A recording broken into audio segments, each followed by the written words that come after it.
Float like a butterfly, sting like a bee. I am the greatest, I am the prettiest. Muhammad Ali was unbelievable, and I know that's an easy thing to say. He was a transcendent athlete, and he was an even more transcendent showman. And of course, when I was a kid, he was one of my heroes. I was absolutely bowled away by watching him in a ring fight anybody from George Foreman to Ken Norton to Larry Spinks.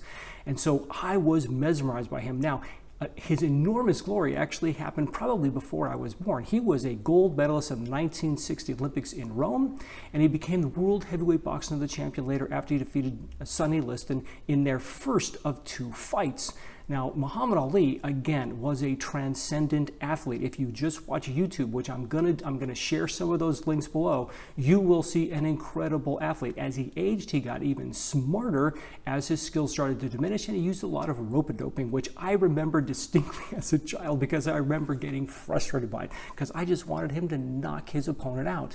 Here's the thing, though. Muhammad Ali was an incredibly charismatic character. If you can imagine somebody reciting poetry that they wrote themselves as they were talking to either adversaries or people like Howard Cosell, that in of itself was astonishing. But he was an incredibly telegenic personality, and he knew how to work the camera. Imagine Muhammad Ali today at the same stage in his career with the internet and social media. It would be unbelievable. But he was made for TV, especially as a boxer and a showman. Nobody could promote their fights better than Ali could. Now, you may be familiar with the film starring Will Smith, and that may be your introduction to Ali, but I would encourage you to go back and see, for example, old YouTube clips of him. Here's the thing, though.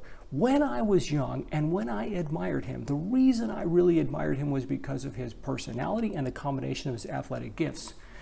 What I didn't know, what I really didn't appreciate, because it didn't happen until about a year after I was born, that Ali was faced with unbelievable odds. And this is what inspired millions of people that I wasn't even aware of until later on in life. Now, this is all obviously pre-Parkinson's, but in 1967, he faced not only the loss of his livelihood, not only his stature in the world community, not only the potential earnings from future fights, he faced the potential loss of his freedom. Now, stick with me for a second, because I understand if you are a serviceman, if you are a veteran, you may be offended by the very notion of somebody who refused to be inducted into the Army. And Ali famously said, "I ain't got no quarrel with those Viet Cong."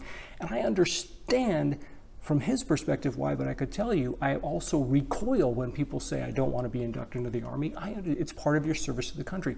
But think about it, just suspend your disbelief for 1 second and imagine if you were in the same position, would you be willing to give up everything I just mentioned, millions in purse money, your stature in the world community, your world heavyweight title, and your freedom? 5 years in prison is what he faced. And by the way, when he was going to be inducted into the Army, nobody said that he was going to be fighting in the front lines against the Viet Cong in the Tet Offensive, for example.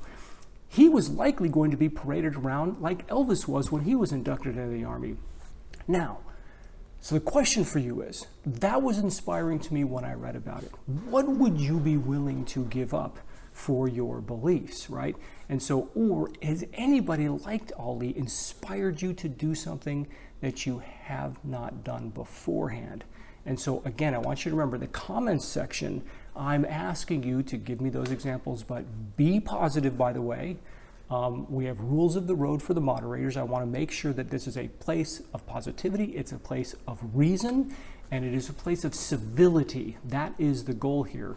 So that's episode 2, Muhammad Ali. Do you have a figure who inspires you? And I hope that story inspired you. Thanks so much for stopping by.